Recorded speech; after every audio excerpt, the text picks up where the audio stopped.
फिर उससे अनेक लाभ हैं। मुझे पता नहीं योगी जी ने आपसे क्या क्या लाभ बताए, लेकिन एक संसार में आप अगर किसी से प्यार करते हैं तो आप नहीं जानते कि सूक्ष्म में उससे कितने लाभ होते हैं। अगर आप प्यार करते हैं और वो भी आपसे प्यार करता है तो दोनों के आदान प्रदान में एक बड़ी सूक्ष्म सी संवेदना होती है जो बहुत सुखदायी और शांतिमय होती है। पर आजकल ऐसा प्यार तो देखने को नहीं मिलता, ऐसी तो कोई व्याख्या भी नहीं कर सकता, ऐसे कोई सेंटिमेंट्स ही नहीं होते। एक दूसरों को नीचे गिराने में, इसकी उसकी गर्दन काटने में ही हम लोग लगे। प्यार की तो बात छोड़ी, यहाँ तक कि जो बड़े भक्ति योग फलाना ठिकाना प्रीच करते हैं और बिठा कर लोगों से भक्ति कराते हैं, वो सब लोगों का ध्यान सिर्फ पैसा लेने पर है। ये समझ लेना चाहिए। इस पृथ्वी माँ को आपने कितना पैसा दिया है जो ऐसे सुंदर सुंदर फूल आपको दे रही है। पहली तो चीज है कि आप प्यार को खरीद नहीं सकते, खरीदा हुआ प्यार नहीं होता। और प्यार की महिमा आप तभी जान सकते हैं जब आप इस महान चैतन्य के प्यार में डूब जाए। आपकी बारीक बारीक चीज भी वो देखता है और संभालता है। जैसे आज की बात बताएं कि नागपुर में बहुत अच्छे गाने वाले हैं, बजाने वाले हैं, तो मैंने कहा कि न जाने उनको बुला लें तो अच्छा रहेगा यहाँ पर, क्योंकि बंगालियों का गाना तो बंगालियों ने सुना ही है, दूसरा कोई सुनाए तो अच्छा रहेगा। और देखिए सवेरे पहुंच गए वो अपने आप से। मैंने कहा आप कैसे हैं? तो कल दुर्गापुर में हमारा प्रोग्राम है, वहां में जाना था तो हम आ गए। आपको सहज में ऐसी बातें होती हैं कि चमत्कार पे चमत्कार हो रहा है। आपको मैं बताऊंगी तो आपको विश्वास है कि चमत्कार जिसको हम कहते हैं वो चमत्कार नहीं है, क्योंकि यह परमात्मा का क्या है, उसमें क्या चमत्कार हो सकता, वही स्वयं चमत्कार है। हमारी दादी जी एक किस्सा सुनाती थी बहुत मजेदार, कि एक इंसान परमात्मा को मिलने चला तो उसको रास्ते में एक आदमी था, वो सर के बल खड़ा था। वो कह रहा था भाई मैं तब से सर के बल खड़ा हूँ, मुझे भगवान कब दर्शन देंगे, तो जरा भगवान से जाके कहो कि जरा जल्दी दर्शन दे। तो ये गए, रास्ते में दूसरा एक बिल्कुल पड़ा होता रास्ते के किनारे, तो उसने कहा कि भाई भगवान ने आज मेरे खाने की व्यवस्था नहीं करी, उनसे जरा कह देना मेरे खाने की व्यवस्था रखे। तो पंखा चलो, तो पंखा भी चला।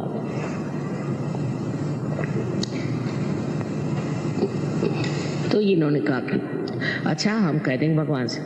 तो ये भगवान के पास जब गए तो उनका काम हुआ सो हुआ। उसके बाद भगवान ने पूछा कि भाई और कोई बात है? कहले हाँ एक बात है, वहाँ एक आदमी है बेचारा सर के बल खड़ा है, आपका इंतजार कर रहा है, आप ऐसा क्यों नहीं करते कि थोड़े उस पर मेहरबानी कर दें? कहला उससे कहना और थोड़े दिन करते रहो तो अच्छा रहेगा, हो जाएगा।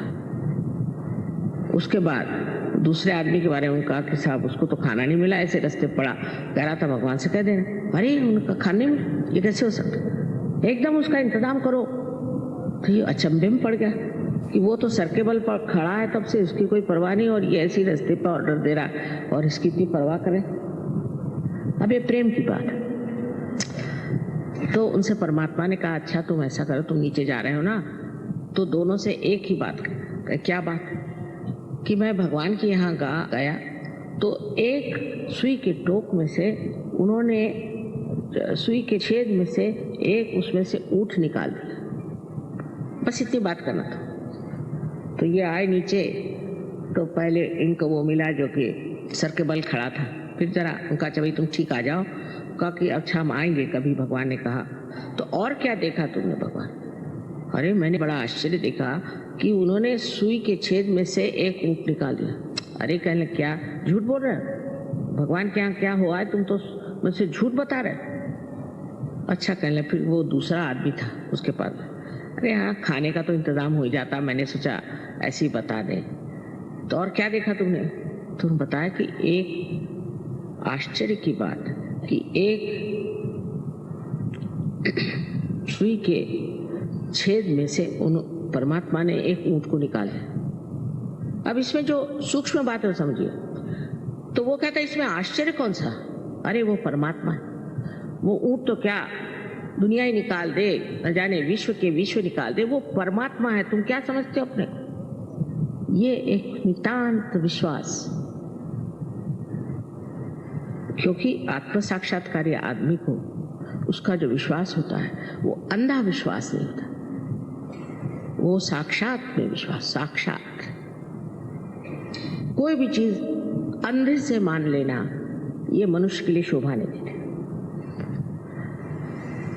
आप पहले इसका साक्षात करिए, पहले आप सत्य को जान लीजिए, और सत्य को जानने के बाद आप जानिएगा कि आप कितने महान और गौरवशाली हैं। अभी तो आप अपने बारे में कुछ जानते ही नहीं। जैसे कि किसी छोटे गांव में चले जाइए जहाँ बिजली नहीं, कुछ नहीं, और टेलीविजन ले जाइए और उनसे कहे कि देखो इसमें सब तरह की फिल्म आएंगी, फोटो आएंगे। ये कहना ये डब्बे में, इस डब्बे में, कहना हाँ इसी डब्बे में। जब उसका कनेक्शन हो जाता है तो वो है ना, इस डब्बे में चीज कैसे है? ऐसे हम भी अपने को एक डिब्बा समझते हैं। और खासकर बंगाल में मैंने देखा है कि इंसान बहुत निराश रहता है हमेशा, और रोने के गाने गाते रहता है, रोने में रहता है। अब दिन बदल गए, ये समझना चाहिए कि नया समय आ गया। ये बड़ा एक विशेष समय, इसको मैं ब्लॉसम टाइम कहती हूँ, बसंत बहार कहती हूँ। लेकिन बहुत से लोग इतने निराश हो गए, इतने निराशा में फंसे हुए हैं कि वो समझ ही नहीं सकते कि इस निराशा के बाद एक बड़ी भारी सुबह होने जा रही जो सारे दुनिया में छा जाएगी, और वो आज का समय। पर वर्तमान को हम नहीं जानते, और वर्तमान असलियत है। तो विचार उठे नीचे गए, फिर विचार उठे नीचे गए, उसके बीच में एक जगह है जिसे विलंब कहते हैं, पॉज। वो विलंब को हम नहीं पकड़ पाते जहां वर्तमान है। या तो आगे की बात सोचे, पीछे की, जैसे अभी जिनको जाना है वापस सोच रहे होंगे कि अब ट्रैम मिलेगी नहीं, बस मिलेगी कि नहीं, ये है नहीं, वो नहीं है। या तो पिछली बातें सोचते रहे। और मैं अगर कहूं कि अभी वर्तमान में आप खड़े हो जाइए तो नहीं हो सकता, क्योंकि एक विचार उठा खत्म, दूसरा विचार उठा खत्म, और हम उसके ऊपर में नाचते रहते हैं। लेकिन जब कुंडलिनी जागृत होती है तो ये विचार लंबाकृत हो जाते हैं, ऐसे रिलैक्स हो जाते हैं, लंबाकृत, और उसके बीच में जो जगह बन जाती है और वर्तमान में आप खड़े हो जाते हैं। और जब आपका चित्त वर्तमान में होता है तो आप कुछ नहीं सोचते, निर्विचार। और निर्विचार में आनंद झरने लग जाता है। अब जैसे यहाँ एक बड़ा सुंदर कारपेट है, एक उदाहरण के लिए, तो मैं कहूँगी भाई कितना सुंदर है, मैं करिए, मेरा है तो मेरे लिए सर दर्द हो जाएगा कि भाई खराब ना हो जाए, ये नहीं वो नहीं, इंश्योर करो, सब जो होते हैं प्रॉब्लम्स कोई चीज पाने की। और मेरा नहीं दूसरे का है तो मैं ये सोचूंगी कितने का मिला, कहाँ मिला, कब पाएंगे ये। लेकिन अगर हम निर्विचार इसे देखें तो इसको बनाने में जिस कलाकार ने अपना आनंद बूट दिया है, वही आनंद सर से लेकर नीचे तक ठंडा ठंडा बहना शुरू हो जाए, और उस आनंद में आप स्नात हो जाए। जब आप निर्विचार हो जाते हैं तब आप अपने शांति में खड़े हो जाते हैं। शांति, ये कहने की बातें हैं कि शांति के बड़े बड़े इन लोगों ने ऑर्गेनाइजेशंस बनाए, शांति में अवार्ड्स दिए, ये वो। मैंने तो बहुत से लोगों को देखा है जिनको बड़े शांति अवार्ड्स मिले, इतने गर्म होते हैं, इतनी गर्म तबीयत कि उनसे अगर मिलना हो तो एक लकड़ी जाके लेके जाइए सामने, और नहीं तो लेके 2-4 झापड़ी मार देगा। कोई आप उनसे बात ही नहीं करते, इतने गुस्से ले लो, उनमें कोई प्रेम की झलक भी नहीं। वो क्या है, शांति दे। और उनको इंटरनेशनल अवार्ड्स मिले, पता नहीं किस तरफ से देख के दिए उनको इंटरनेशनल। इस प्रकार हम लोग बिल्कुल भुलावे में रहते हैं, क्योंकि हमारे अंदर की जब शांति प्रस्थापित होती है तब हम समझते हैं कि शांत चित्त क्या है। जैसे कि आप पानी में खड़े हैं तो आप परेशान हैं उसकी लहरों से, क्योंकि लहरें आकर के आपको डरा रही कि कहीं डूब न जाए। पर अगर आप किसी नाव में चले जाए तो आप लहरें देख रहे हैं, मजा आ रहा है, आपको घबराहट नहीं है। पर अगर आप तैरना जानते हैं तो आप कूदते हैं नीचे में और जो डूब रहे हैं उनको बचा सकते हैं। इसी प्रकार सहयोग में आपकी प्रगति की। पहले आप निर्विचार समाधि में उतरते हैं, फिर आप निर्विकल्प समाधि में। कभी कभी ये किसी को दोनों एक साथ मिल जाते हैं। ये बड़ी आश्चर्य की बात है, दोनों चीज एक साथ घटित होती है और इसमें इंसान जो है उस शांति को भी प्राप्त करता है और उन शक्तियों को भी प्राप्त करता है जो उसके अंदर नहीं है। पर उसका कोई वो ये नहीं कि उसके लिए बाल मुंडा ले या उसके लिए भगवा वस्त्र पहने, कुछ ये सारे भाव अंदर। आपको तो राजा जनक की कहानी मालूम है, मुझे नहीं बताना चाहिए, पर जैसे अब मैं गृहस्थ हूँ, मेरे पति ऐसे ऐसे हैं, चलो उन्होंने कहा तो कपड़े पहन लिए अच्छे, कहा तो जेवर पहन लिए। जब किसी चीज को पकड़ा ही नहीं तो छोड़ेंगे क्या? अगर आपने पकड़ के रखा है तो आप छोड़ सकते हो, पर पकड़ा ही नहीं तो छोड़ो क्या? इस तरह की स्थिति जो है संन्यास अंदर से होती है, बाह्य से दिखाने की स्थिति नहीं होती। बाहर से तो कपड़े सन्यासी के पहले अंदर धंधे चोरों के, इसका फायदा क्या? तो ये जो ढोंग है ये सब खत्म हो जाता है, क्योंकि मानव अपनी इज्जत करने लगता है, अपना मान उसको होता है, उसके अंदर एक तरह की चमक आ जाती है कि मैं क्यों, मुझको क्या करना। और ये आत्म साक्षात्कारी लोग ही दुनिया में बड़ा बड़ा नाम करते हैं। जैसे अपने तिलक साहब, तिलक आत्म साक्षात्कारी थे, इसमें कोई शक नहीं।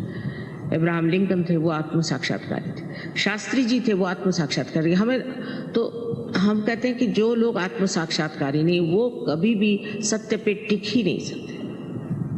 आप कोई भी ऑर्गेनाइजेशन ले लीजिए, बस झगड़े शुरू आपस में। क्यों? क्योंकि असत्य पे खड़े हो, इसीलिए सब डामाडोल हो रहा है। तो पहले आपको प्राप्त करना चाहिए कि अपनी अंदर की शांति। इस शांति को प्रस्थापित किए बगैर आप कोई भी विश्व में शांति नहीं कर सकते। अब ये कहना है कि जिसको जाना है अभी चले जाए, जिस वक्त में हम जागृति का कार्य करेंगे तब उठ के जाने की कोई जरूरत है। दोनों हाथ हमारी तरफ करें।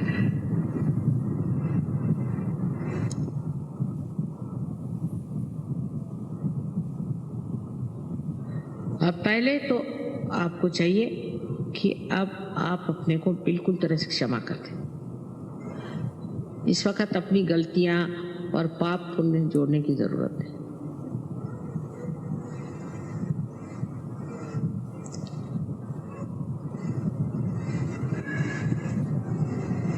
और अब आंख बंद कर ले, चश्मा निकालें।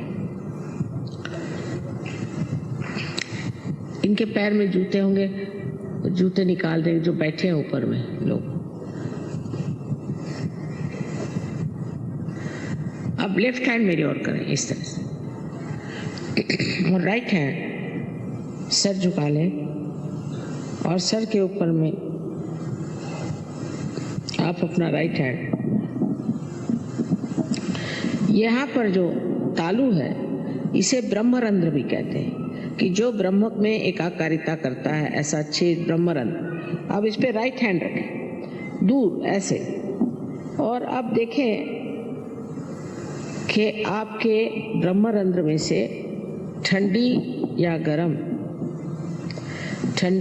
गरम कोई हवा जैसी चैतन्य की लहरियां आ रही क्या, जिसको कि आदि शंकराचार्य ने सौंदर्य लहरी कहा था।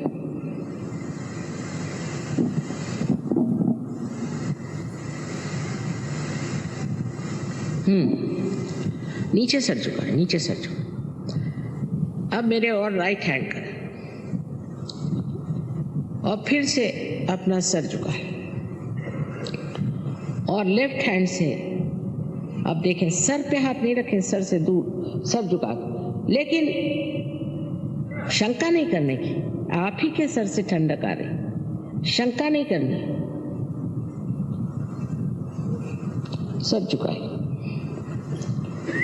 अब अगर गर्म आ रहा है, इसका मतलब यह है कि आपने अपने को या दूसरों को क्षमा नहीं की, तो वो अभी आप क्षमा करें। और इस वक्त ये मांगना है कि हमें माँ आत्म साक्षात्कार दीजिए। आप मांगिए मन में कि माँ हमें कृपया आत्म साक्षात्कार दीजिए। मैं ज़बरदस्ती नहीं कर सकती, मैं आपकी जो स्वतंत्रता है उसको नहीं छू सकती, क्योंकि अगर स्व का तंत्र बताना है तो उसके लिए ज़रूरी है कि आपकी इच्छा से सब होगा।